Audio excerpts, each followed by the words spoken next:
Okay, so most of you will have started the work or potentially started looking at Pythagoras. Okay, so Pythagoras is all about finding missing lengths in right-angled triangles, okay? It's really important that we use right-angled triangles for Pythagoras. If it's not a right-angled triangle, or you can't find a right-angled triangle with the shape, you're not going to be doing Pythagoras. Okay, so with right-angled triangles, okay, it is really important that we know this long side, okay? This long slanted side is called the hypotenuse, okay? And when we are using Pythagoras, when we're doing anything with Pythagoras, we can think of it in two different ways, okay? So if we want to find the longest side, okay, I'm going to label my side lengths A, B, and C. And what I can say is A squared plus B squared equals C squared. Okay, so basically, if I square these two sides and add them together, I'm going to get the square of this side. Okay, now, how this works, I'll show you in actual practice. So if I've got a triangle,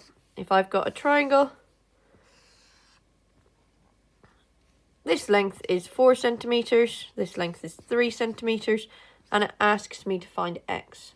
Okay, now I can use this idea of A squared plus B squared equals C squared. I quite like as well the idea of square, add, square root. Just because sometimes the formulas people get a little bit confused with the formula, and actually just saying in words what you're doing helps. So what I'm going to do is I'm going to square both sides. Okay, I'm going to square both sides, so I'm going to do 4 squared, which gives me 16. I'm going to do 3 squared, which gives me 9. Okay, if I did the same thing here, I would have 16 plus 9. Equally here, I am now going to add them together, and I'm going to do 16 plus 9. Now when I do 16 plus 9, I get 25. Okay, so what it is telling me is my C squared is 25. So it's telling me that C squared equals 25. Okay, equally here, I now know I need to square root. So then I square root 25, which is going to give me an answer of 5. So my x must equal 5. Okay, and that is how we do it with the longer side. Now I'll show you another one just to make sure it makes proper sense. So if we go through another one where we've got the longest side,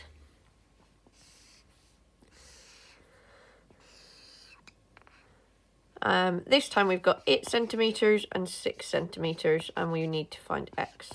So again, I can write out A squared plus B squared equals C squared, or I can think of square,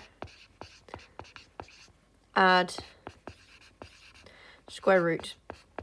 It does not matter which one you use. Use whichever one you're more comfortable with.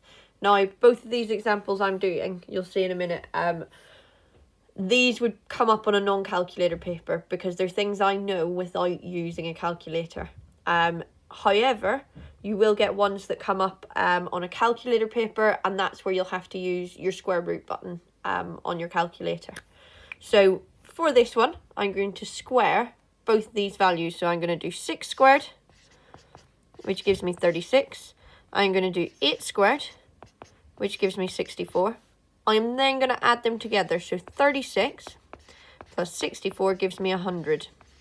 Okay, I then need to square root 100, which gives me 10. So my answer for x would be 10 centimetres. Okay, now if you're asked to find the shorter side, this is where it's slightly different, but not much different. Okay, all that's going to change is instead of adding, you subtract. Okay, so if I have a slightly different one, I'll stick with similar numbers so you can see how it just varies slightly. So if I use that one that we just worked out was 10. So if this is 10 centimetres and I know that this bit here is 6 centimetres and it wants me to find x.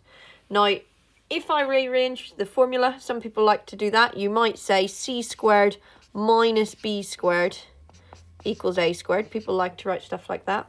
Or I can just think of square, subtract, square root. Now I quite like this because they all begin with s. They all begin with s. So I've got this s, s, s, which I can think of for short. Everything begins with an s, okay? And I quite like using that. That's where I prefer these words, because actually it helps me remember them. Okay, so the first thing I'm going to do this time, so I'm going to do 10 squared, which is 100. I'm going to do 6 squared, which is 36. And then this time, instead of adding, I'm going to subtract. So I'm going to do 100 take away 36, which gives me 64. And then I'm going to square root 64, and I end up with 8 centimetres. So my x in this case would be 8 centimetres.